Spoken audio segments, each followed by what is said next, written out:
This is the former mining village of Glenbuck, a few miles from Muirkirk. Once the local mines closed, the village began to dwindle, and there's really nothing left of the village except for some displays and signs.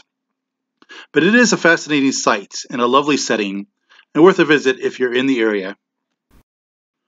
For many around the world, Glenbuck's claim to fame is that it was the home village of many great football, or soccer for my American friends, players.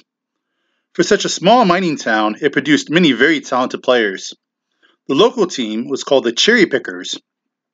The most famous player to come from here was Bill Shankly, who, after a very successful career as a player, became one of the most successful football managers while managing the team of Liverpool.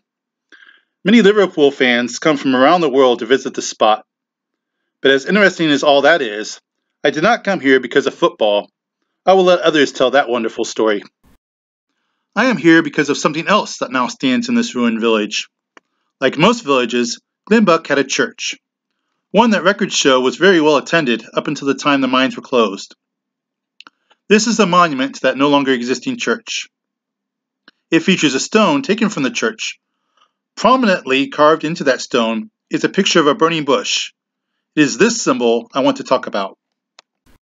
When I first had the privilege of visiting Scotland over 20 years ago and was able to preach in several churches of Scotland, I noticed the symbol of a burning bush everywhere, woven into cloth, carved into wood or stone, and on many official documents. And I became curious how a burning bush became a symbol for the Church of Scotland, and why was it used? The burning bush itself is of course a reference to the bush from Exodus chapter 3, verse 2, where Moses was up on the mountain of Horeb, and the angel of the Lord appeared to him in flames from within a bush. Moses saw that though the bush was on fire, it did not burn up. But what does any of this have to do with the churches in Scotland? A bit of research revealed that there is a long history of use of the burning bush in the Reformed branch of Protestantism. In 1583, the Reformed Church of France met and chose as their official seal the image of the burning bush, probably motivated by the words of the reformer John Calvin, who stated in his commentary on the book of Acts that the burning bush was an appropriate metaphor for the church, which faced the fires of persecution but was never burned up.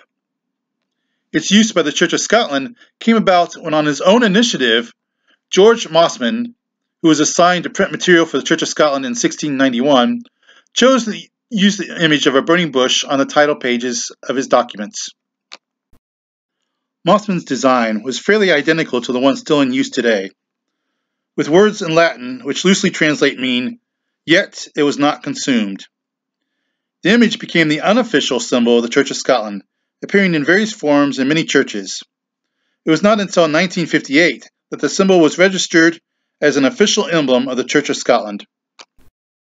That is a good history lesson, but it does not fully answer the question why the image of the burning bush is used in the church today. I have found two reasons given. First, the burning bush was to represent the Church Universal, who down through the ages has faced persecution, suffering, and attack. And many times, it was attacked openly, with people facing death for their beliefs. Other times, the church was written off as not relevant or needed. In short, humanly speaking, the flame of the church should have gone out long ago.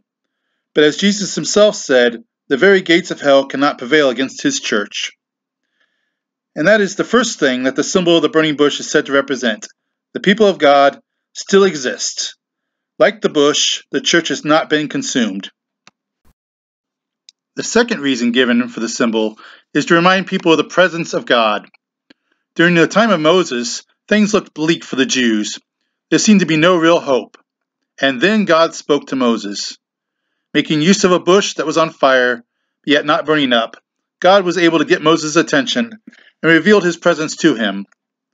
In the church today, the burning bush is to remind those who enter that God is indeed present and still able and willing to work in and through his people. So this is the answer to my long-wondered question of why so many churches have the image of a burning bush. It is to remind people that God is still present in his church and that his church still lives today. Let me close by quoting the words of Samuel Rutherford, a Scottish preacher whose writings have influenced many down through the years. especially the well-known preacher Charles Spurgeon. When writing to a woman who on her deathbed was fearful for the future of her own church, Rutherford referred to the church as a bush, stating, "The bush has been burning above 5,000 years, and we never yet saw the ashes of this fire."